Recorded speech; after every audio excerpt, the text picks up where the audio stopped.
A lot of you remember my father-in-law. He's one of the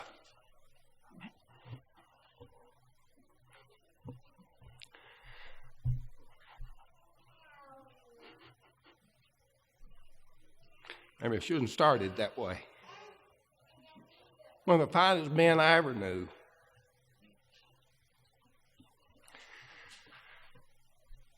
And in his darkest, some of his darkest days, when his daughter died, Lori's little sister. And it was, I don't remember the details, but I remember a few years after that, a man called him, said, I need to talk with you because my daughter has died. And you understand. And I want to talk about how Jesus understands. Here's what we read in the book of Hebrews 2, verses 16 through 18. He's made like unto his brethren. He's made like us. And then it goes on and says, for that in he himself had suffered being tempted, he's able to succor them that are tempted. He understands. He knows the trials and the difficulties that we face. We go on and read Hebrews 14 through 16. We have not a high priest which cannot be touched with the feelings of our infirmities, who is in all points tempted like as we are. The high priest, you know what the office of a priest is, to stand between man and God. That's what the priest, he brings man to God and he stands between them, and no one can be really a priest except our high priest, because he is both God and man. He's God and he's been right here with us. God made himself accessible to us by Jesus Christ. Now, we know that God knows all things. We don't, but that's kind of an academic knowledge, isn't it? Does God know how we feel? Yeah, he does. He knows how we feel. But it's not just academic when we consider Jesus, because Jesus felt the way we feel. And he didn't have to do that to know how we feel.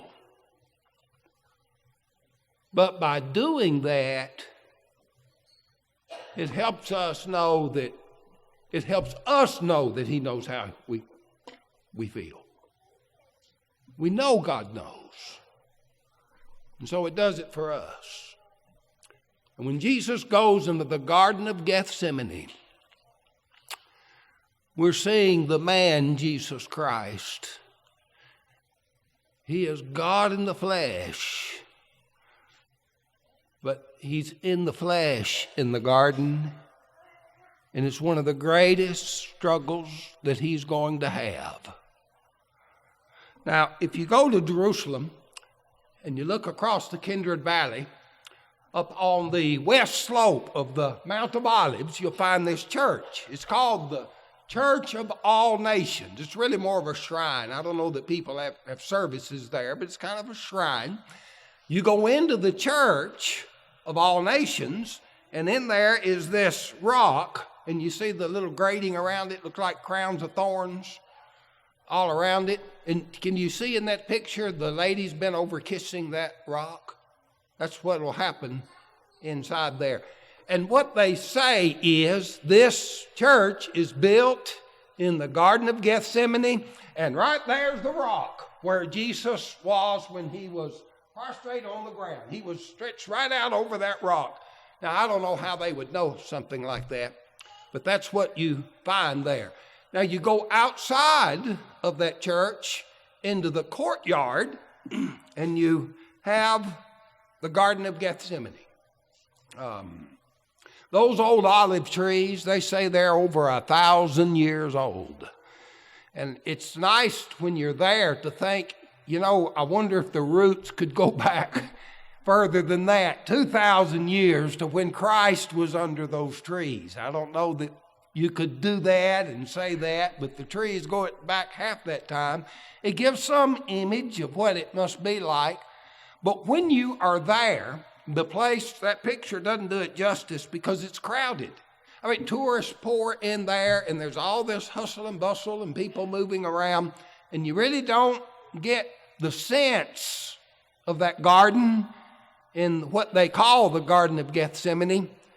But if you go back to the Roman road that goes right down beside it, and there is a gate in a wall, it's just a little north of the Garden of Gethsemane, and there is a private olive tree garden behind that gate.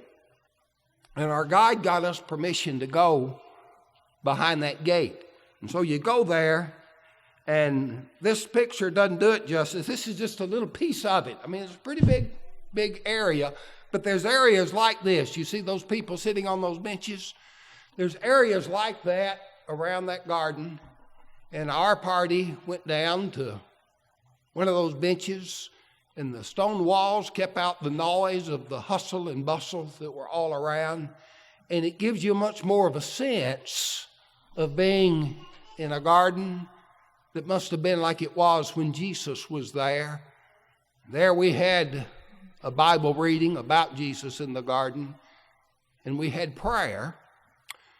It's one of the most emotionally moving of the experiences we had on our trip. Let's look at it from Mark chapter 14. And they came to a place which is named Gethsemane, a place. John is the one that tells us it is a garden. By garden, it means it is an enclosed place. That's what this is talking about. Just like that one we were in with the stone walls around it. It's an enclosed place. Gethsemane itself means olive press. That sounds appropriate for the Mount of Olives to have an olive press in this enclosed area. And another one of the writers said it's where he was known to go pray. He must have had permission from the owner. Said, you want to pray? Yeah. You need to get out of Jerusalem, away from the hustle and bustle. I've got an enclosed garden around that olive press. Anytime you want to, go there. And so Jesus was known to go there. That may have been why Judas knew where he's going to be. I know where he goes to pray. So he goes to this garden, and when he goes in, he began to be sore, amazed, and very heavy. And he said to them, my soul is exceeding sorrowful unto death. Sore, amazed. Can you imagine this? It means he's fearful.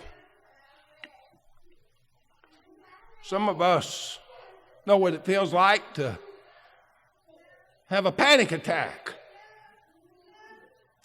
That's being sore amazed.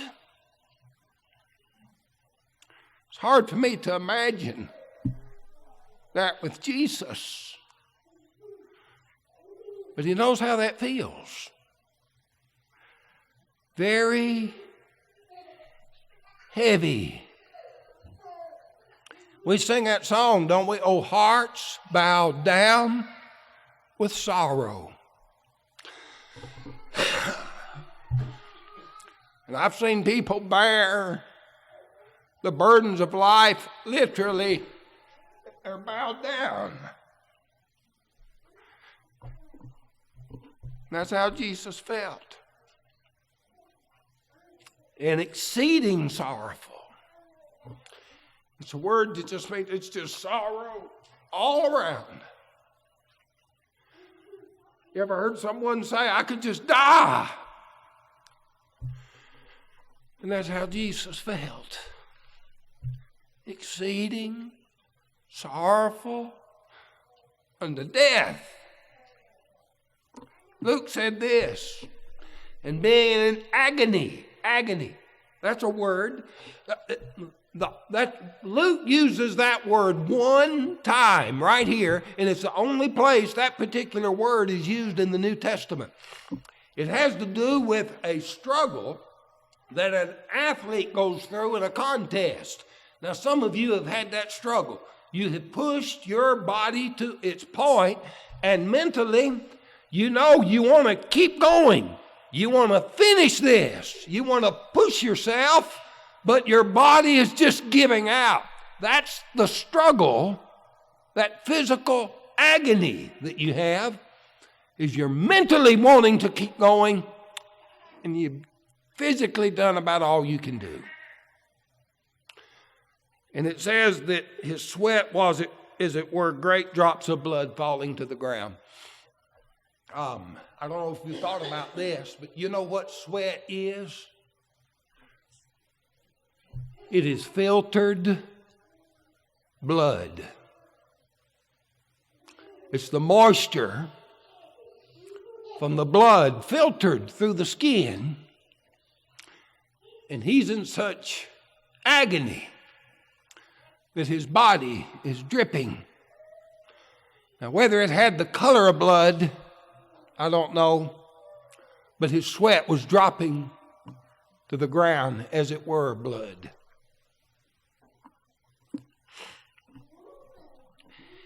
And he said to his disciples, "Tarry ye here and watch." And he went forward a little and fell on the ground and prayed. And he cometh and findeth them sleeping. And he said unto Peter, "Simon, sleepest thou? Couldest thou not watch 1 hour? Watch ye and pray, lest ye enter into temptation. The spirit truly is ready, but the flesh is weak." And when he returned, he found them asleep again, for their eyes were heavy. Neither wist they what to answer him. And he cometh the third time. Why did they keep falling asleep? Well, now these disciples, they had been with Jesus all day. It had been a busy day. They had had a full meal, and now it was late. But not only that, it had been a stressful day, because these were troubling things Jesus was talking to them about at the Last Supper, and they were worn out. And Jesus understood that. He knew why they were going to sleep. It's not that they didn't care about him. He said the spirit is ready, but the flesh is weak. He's talking about his disciples.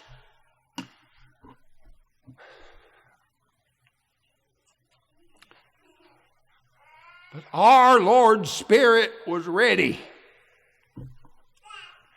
and his flesh was weak when he was in that garden. And so he knew how they felt. So he went forward a little and fell on the ground and prayed that if it were possible, this hour might pass from him. That's a song we sing. It's one of the most haunting songs in our book. Hauntingly beautiful. Night with ebon pinion brooded o'er the vale. Ebon, that's ebony. It's dark. It's black. You know what? The piano keys, the black keys and the old pianos is made out of ebony wood, the dark wood. A pinion, that's a feather, that's a wing of black feathers. That's what a pinion is. So night with ebon pinion. Think of that dark wing brooded over the vale. Now the vale is the Kidron Valley that lies between the Mount of Olives and the city of Jerusalem. And brooded, that's what a bird does when it's setting her wings and fluffing those wings out over her nest. But brooded also has a double meaning. That's also how we do when we're contemplating troubled thoughts, doesn't it? We're brooding. And so night with ebon pinion brooded o'er the vale. All around was silent. save the night winds wail. We've heard the wind blow in our hollers, hadn't we? We know what a night wind's wail sounds like. The Bible doesn't mention the wind here, but that's not the point. The mood is there. It was night. When Judas left the Last Supper, that upper room, to go betray Jesus, John says as Judas was leaving, and it was night. Well, yes, it was dark night. But there's also a spiritual implication here. And we see it comes out in Luke chapter 22:53, when they come to arrest Jesus in that garden. He says, this is your hour and the power of darkness. Night, with ebon pinion brooded o'er the veil. Now, I've seen this picture. It's a beautiful painting of Jesus praying in the garden. He's got the rock and he's bowed over there, and the rock looking up to his Father in heaven. But that's not the way it was. When Christ, the man of sorrows and tears and sweat and blood, prostrate in the garden. That means he's laying on his stomach. He's stretched out on the ground. And he raised his voice to God. Prostrate in the garden. He is just as low. He's lower than the low. And lower than the very lowest low. He raises his voice higher than the highest high when he raises his voice to God. Mark 14:35, he fell on the ground, but Matthew says he fell on his face.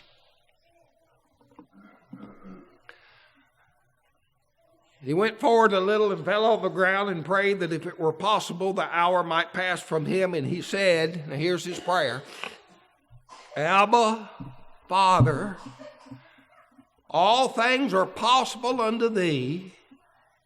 Take this cup from me. Nevertheless, not what I will, but what thou wilt. We're going to come back to that prayer in just a moment. Now he came and found them sleeping. He returned, found them sleeping again. And then he came the third time. They're still sleeping. He woke them up twice. The fact that he went and prayed the third time is only implied by the book of Mark, but it's stated in Matthew's account. He left them and went away again and prayed the third time, saying the same words. Matthew 26:44. I'm going to read that again.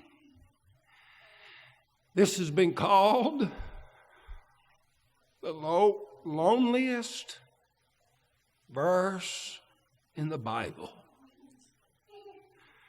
He left them again and went away and prayed the third time, saying the same words. Here's how the poet helps us understand that. Smitten for offenses which were not his own, he for our transgressions had to weep alone. No friend with words to comfort, nor hand to help was there. When the meek and lowly humbly bowed in prayer. If you have ever felt like I'm all alone, no one can help me, he knows how that feels. Now here's the prayer. Abba, Father. Abba is the Aramaic word for father. I just see a little baby. You know, little babies make little sounds. I just see how how that word could be father. I know how it is to be a father, and so proud of your little babies, and they're sitting there and they're talking to you and they go, Abba, Abba, Abba. And you're thinking, see there, he's calling me daddy. Dad, dad, dad, dad. You know what babies do? Sort of die backwards, isn't it? Abba, Abba, Abba. It's not just like daddy, though. It's a more reverent term. It's more like our word for papa. It's a very respectful term. And that's how he's addressing God. A very personal, close relationship that a son knows with his father. How that must have felt to the father. For his son to pray this. Abba, Father, all things are possible unto thee. Take away this cup, nevertheless. Not what I will, but what thou wilt. Now, Jesus taught us to pray in Matthew 6 and verse 10, thy will be done. That sounds kind of easy until you're in the Garden of Gethsemane. Jesus knows how hard it can be to pray that. We know what we would like, but we know that we are not all wise, and our prayers don't always get answered the way we would like them to be answered. But in faith, we include in our prayer, not my will, but thine be done. If you will say that in your prayer and believe that, then you can accept whatever happens because you prayed about it. And God's will is to be done. And you don't have to understand it.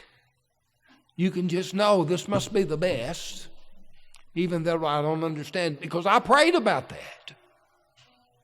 And I prayed God's will to be done.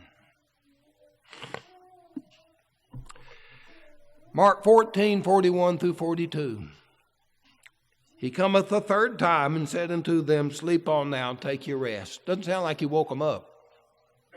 He goes there and they're asleep again. This time he says, well, go ahead and sleep. And I think in this verse we've got to insert a space. And that's why I put those little dots up there. There's a quiet now. And his disciples are asleep. And Jesus is awake. And he sees that mob coming out of Jerusalem and coming down that Kidron Valley. And they're coming for him. But he's not sore amazed now. He's not very heavy now. He's not exceeding sorry now. He's not in agony now. He has been praying to his heavenly Father. And we read in Luke 22:43, there appeared an angel unto him from heaven, strengthening him. He is serene, and he is calm, and he is ready now for the trial that is ahead. If you haven't experienced this, you need to. There's many times when it looks like it's just despair. You can go to God in prayer and pray for the strength for what you know lies ahead. And even during that prayer, you'll say amen and get back up, and you're already stronger. And that's what happened to Jesus. Here's another song. When my love to Christ grows weak, when for deeper faith I seek, then in thought I go to thee, Garden of Gethsemane. And after going to the garden with Jesus, then we can turn back to life. Then to life I turn again, learning all the worth of pain, learning all the might that lies in a full self-sacrifice. So Jesus understands. And he has shown us what we can do. There is power in believing prayer. And he's touched with the feelings of our infirmities. We read in the book of Romans, chapter 8, where even if we don't know what to pray, I've heard people say, I just don't know what to pray. I've said, well, tell me about that. And they have told me about that. And I said, well, then pray that. If we don't know what to pray, we can pray about that. And the Spirit of God knows what's in our hearts. And we may not even know how to verbalize it. But God knows. You don't have to sit here and decipher all the inner workings of the Spirit to understand what Paul is saying there in Romans 8. God knows. And so we take it to the Lord in prayer. If you just want to say, Lord, hear my groaning, He knows. And always remember, His will be done. And we'll be stronger. And we can face what is just ahead. There is such a blessing in being a child of God. Because if we're a child of God, we can say, Abba, Father. And reach the heart of God the way that Jesus himself reached the heart of God when he was in prayer. And so the invitation to come to God, come to Jesus. And if you're struggling, he understands. And we can have that confidence in life. We'll baptize you into Christ, or if you've wandered away, we will pray and he'll hear that prayer. And so the invitation is yours as we stand and sing.